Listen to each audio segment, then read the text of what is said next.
मैं निवेदन कर दूं आप लोगों के मध्य में, ऋषि के सनी हमें कोई दूसरा नजर नहीं आता।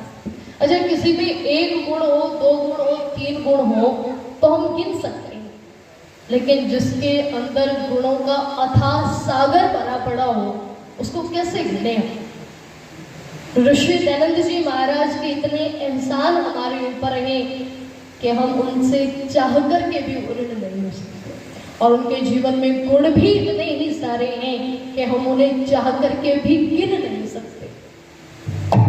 ध्यान दीजिएगा, ऋषि दयानंद जी महाराज जहां वेदों के विद्वान थे सज्जनों, साथ में वेद ज्ञान के प्रचारक भी थे। वेद ज्ञान का विद्वान होना अलग बात है और उसका प्रचार करना अलग बात है। और केवल प्रचारक नहीं, वो बहुत बड़े समाज सुधारक भी थे। और केवल समाज सुधारक नहीं, वो बहुत बड़े लेखक भी थे। और केवल लेखक नहीं, वो बहुत बड़े त्यागी, तपस्वी, सदाचारी, महान ब्रह्मचारी और महान सन्यासी भी थे।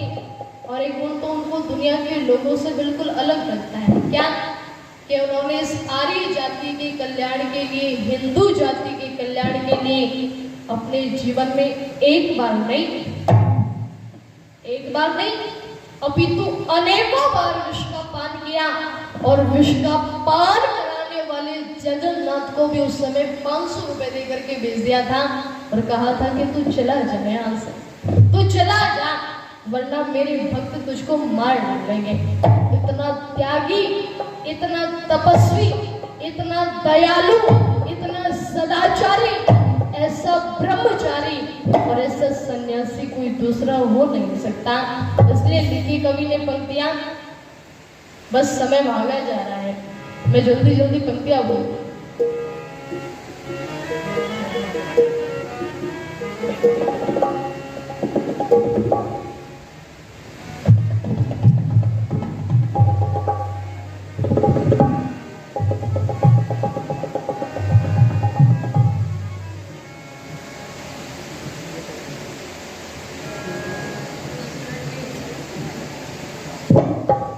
कि ऋषिवर सा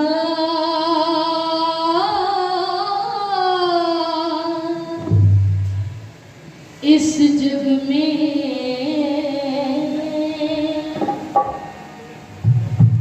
ऋषिवर सा इस जग में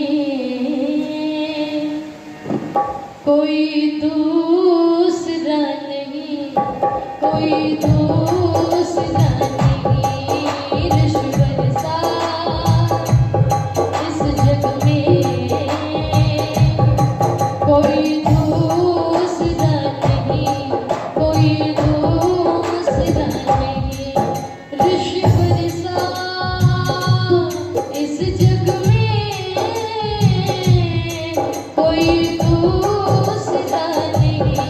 कोई दूसरा नहीं।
कोई दूसरा नहीं, कोई दूसरा नहीं, इस जग में कोई दूसरा नहीं, कोई दूसरा नहीं।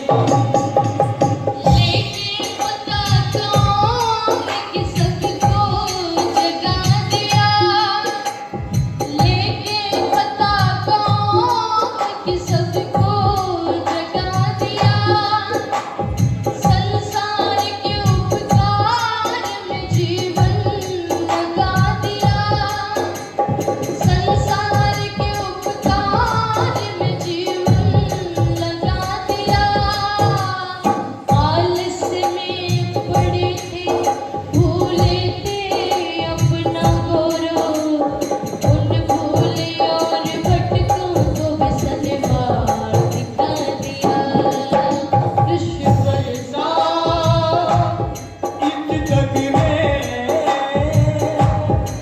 कोई दूसरा नहीं, कोई दूसरा नहीं, इस बरसा इस जग में कोई दूसरा नहीं, कोई दूसरा नहीं। सच्चाई से उसने पैर कभी भी हटाया नहीं, सच्चाई से उसने पैर कभी भी हटाया नहीं, सच्चाई का ऐसा रास्ता किसी ने बताया नहीं, सच्चाई का ऐसा रास्ता किसी ने बताया नहीं।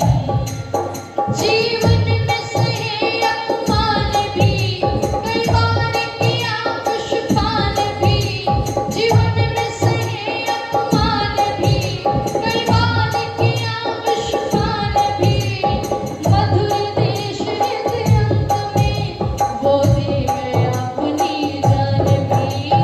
इस बरसा इस जग में कोई दूसरा नहीं, कोई दूसरा नहीं, ऋषि बरसा इस जग में कोई दूसरा नहीं, कोई दूसरा नहीं, ऋषि बरसा इस जग में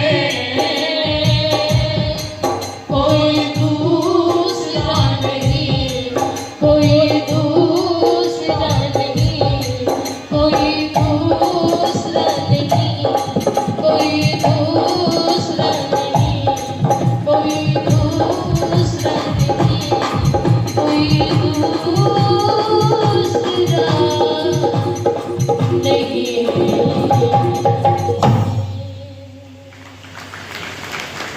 ऋषि दयानंद के सानी हमें कोई दूसरा नजर नहीं आता सजनों, और क्यों नजर नहीं आता? क्योंकि ऋषि दयानंद जी महाराज ने इस देश की नैया को, डूबती हुई नैया को किनारे तक पहुंचाने का काम, बहुत बहुत धन्यवाद, किनारे तक पहुंचाने का काम किया है। और कैसे किया है? एक बात बताइएगा मुझे, कोई नाव अगर नदी के बिल्कुल बीचों बीच खड़ी हो और उस नाव के नीचे छेद हो रखे हो, ऊपर से आंधी और तूफान आ रहे हो, और सबसे अहम बात, उस नाव में बैठे हुए लोगों के हाथ में पतवार ना हो, तो ईमानदारी से बताइएगा, क्या नाव वो कभी किनारे तक पहुंच सकती है? जोर से बोल दो, पहुंच सकती है क्या वो नाव कभी किनारे तक? पंडित रामनिवास जी हमारे मध्य में उपस्थित हुए, एक बार जोरदार तालियां बजा करके आप स्वागत करेंगे। वो नाव कभी किनारे तक नहीं पहुंच सकती सज्जनों। ठीक ऐसी ही हालत इस देश के साथ में थी, भारत देश के साथ में थी। इस देश रूपी नाव भारत प्रदेश रूपी नाव जो बिल्कुल मझधार में खड़ी हुई थी और कुरीतियों रूपी छेद इस देश की नाव में हो रखी थी और वो ब्रिटिश कुशासन आंधी और तूफान बनकर के मंडरा रहा था और पतवार कोई संभालने वाला नहीं था। ऐसी परिस्थिति में ऋषि दयानंद जी महाराज का आना हुआ और आकर के इस देश रूपी नाव में बैठे हुए प्रत्येक व्यक्ति के हाथ में विद्या रूपी पतवार देकर के, तर्क रूपी पतवार देकर के, वेद ज्ञान रूपी पतवार देकर के, धर्म रूपी पतवार देकर के, संस्कृति रूपी पतवार देकर के इस देश की नाव को किनारे तक पहुंचाने का काम किया है। इसलिए मैं निवेदन कर दूं आप लोगों के मध्य में, फिर लोगों ने गीत गाया क्या, आइए बस अंतिम पंक्तियां सुन लीजिएगा, गीत काफी लंबा है, समय हो जाएगा।